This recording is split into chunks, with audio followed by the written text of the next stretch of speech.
We're often surrounded by seemingly ordinary scenes and subjects that we would just ignore because they're nothing special to us. A lone tree, an old mill, a familiar lighthouse by the coast, a small boat along a fjord, the pier at the lake you pass when you walk the dog, the gravel road you drive whenever visiting your in-laws, the neighbor's fields. But what if I told you that these seemingly ordinary scenes, with a little bit of patience, great light, and the sky, can be turned into extraordinary works of art? In this video, I'll be visiting the small Danish island Samsø for the first time in my life, as Martin, a Danish photography buddy of mine, has his summer house there, and he really wanted to photograph the Milky Way for the first time, and Samsø has relatively dark skies. The photos we came away with were way better than anything I could have hoped for. I had of course done a little bit of homework, and there were some hills I wanted to check out. As Martin is very familiar with the area, he showed me some cool locations with loads of lone trees. So right now we are just driving around the island, scouting out a little bit to see where we can optimally photograph the Milky Way, where we can maybe catch some northern lights and maybe come back too.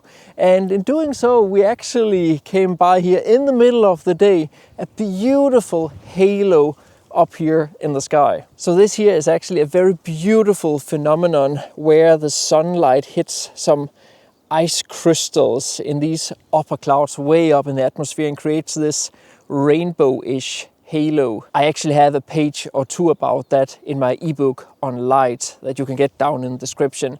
But a halo like this just works as a really awesome thing and interest in the sky that you can just use with whatever foreground to create an interesting photo. Because the goal was to photograph the Milky Way, I had brought my Sony 14mm f1.8. Based on my experience with halos, it is better to shoot a bit wider than you think you'll need, so I chose to equip the 14mm prime over the 16 to 35mm f4 zoom lens.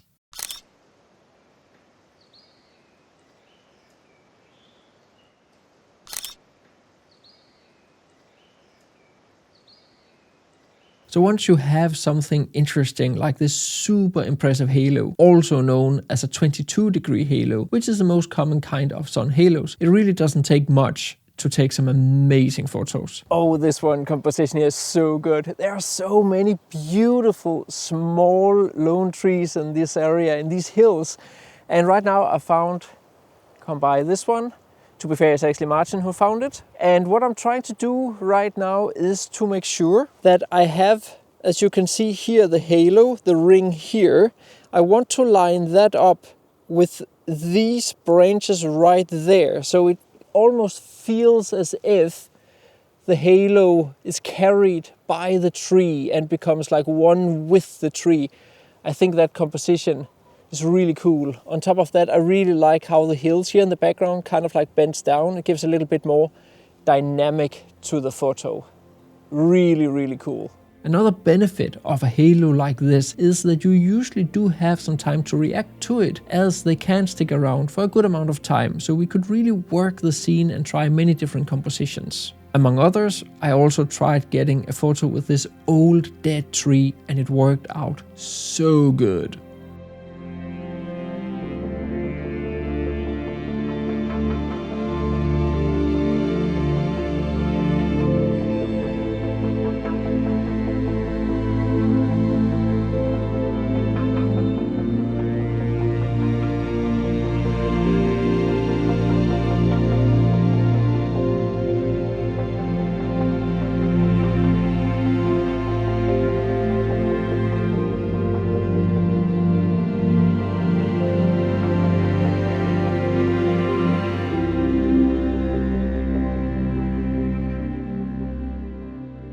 How about that? What do you say? How awesome are these photos? These photos were literally shot in the middle of the day, and I just love how those cirrus clouds look like flames around the halo. If you do want to learn much more about how to get great photos during midday light, the golden hour, blue hour, during night, and what types of light you can encounter, be sure to get my 251 pages newly released ebook all about light and landscape photography.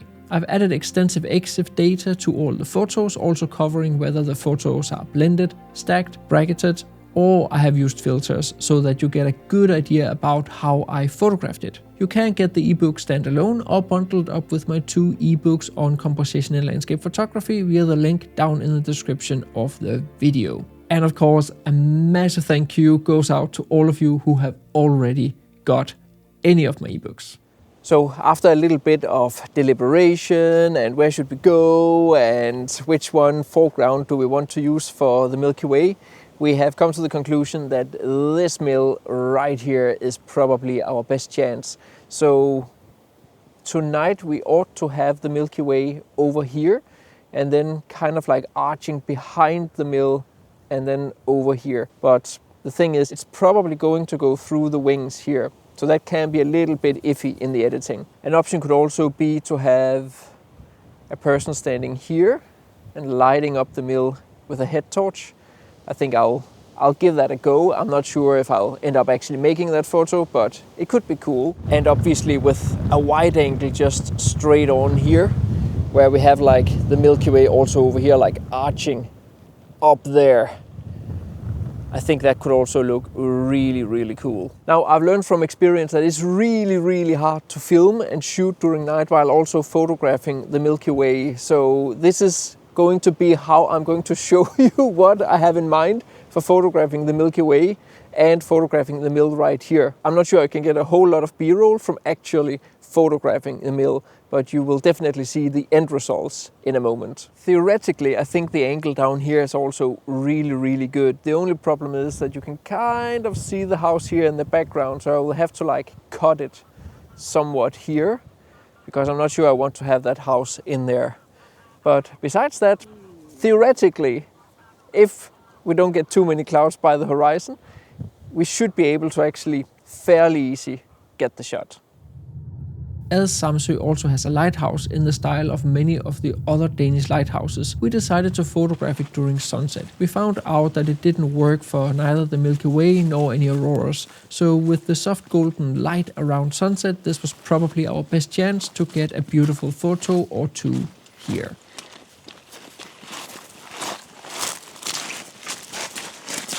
So it's the first time I'm here, it's the first time I'm photographing this lighthouse.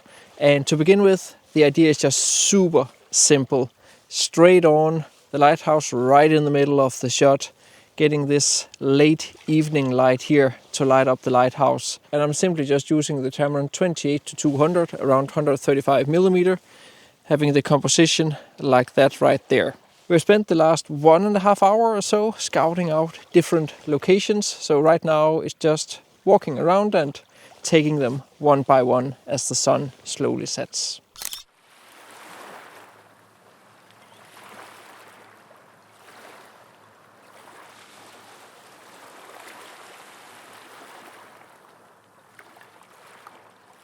So while we wait for the light to become a little bit better, I'm also trying to use some of these stones here as foregrounds. They will be completely out of focus, but the thinking was to bring in the stones something like this here and just have them as like out of focus foregrounds that create some depth and some interest there in the foreground. Only issue is that the sun is more or less straight behind me, so I'm not really getting that many shadows on the stones. So I'm not honestly really sure if it works, but you can see the photo here.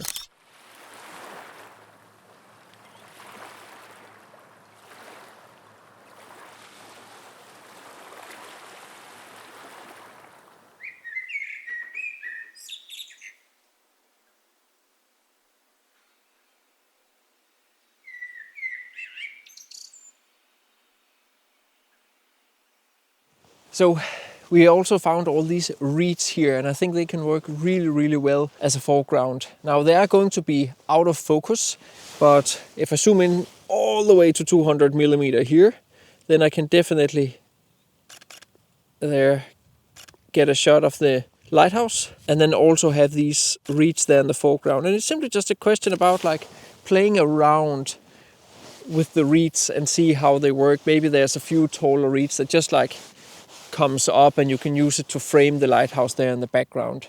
But there's plenty of different opportunities with these out of focus reeds that I actually quite like. The idea of it being a lighthouse and you have reeds, which is something that you would probably connect with water and then have that association, even though we are literally standing in the middle of the field.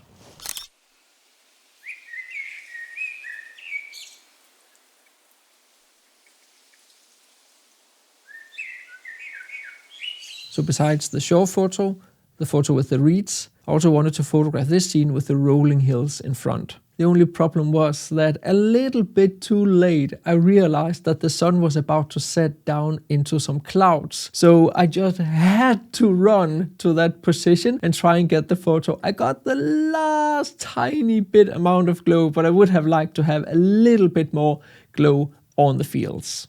But with a little bit of post-processing, you can emulate that last glow too.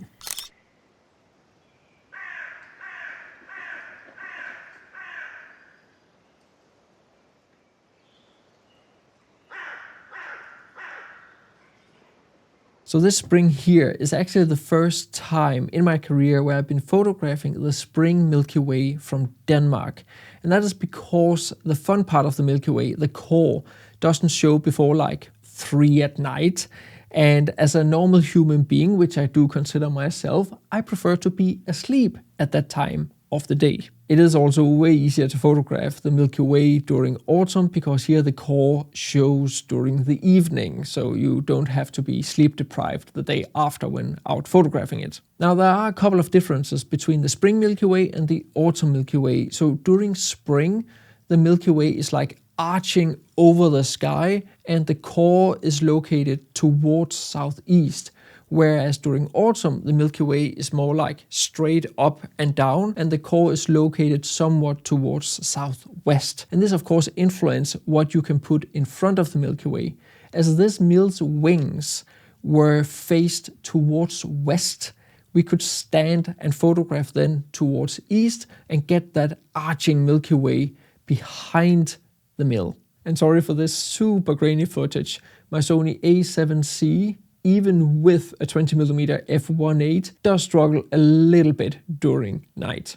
And I can't believe I'm saying this, but we actually did get a bit of northern lights throughout the hours we were shooting. I just didn't notice before in the very end, which goes to show how weak it was, as I could barely see it with my eyes. I did capture one panorama of the mill and Milky Way where you can see the glow and a bit of the pillars in the background. But when taking the photo, I couldn't see the auroras, so I didn't really get a proper chance to react to it. I also tried with myself in the scene lighting up the mill. Here's a fast edited, non-stacked version, but I decided against finishing this photo as I actually think lighting the mill makes it stand out less against the night sky.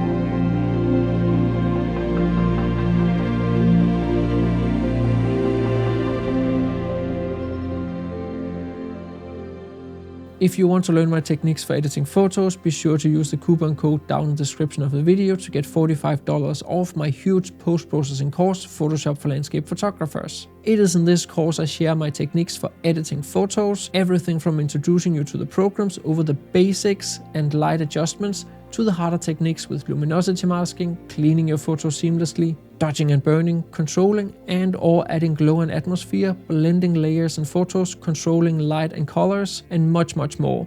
Over the years I've made update videos as Adobe has introduced more new features to the raw processing. So if you're using Lightroom as an example, I do cover how to use all the different masking tools. With 30 plus videos and 20 plus hours of techniques, there are so much to dig into. Along with the links to my ebooks, the free light versions that you can get by signing up to my newsletter, the link and coupon code to the course is in the description of the video. I know many of you probably do not consider an old mill to be a mundane object, but you probably have something else nearby that you can use instead. I'm sure that myself and other viewers would appreciate if you could share some ideas to what you have photographed that most of us would probably consider to be a mundane object or subject that you had success with. You can share them down in the comments. And if you struggle with color in landscape photography, be sure to check out the video right here. Here I dive way deep into color theory, color harmonies, color balance, and everything related to color and photography. Almost everything.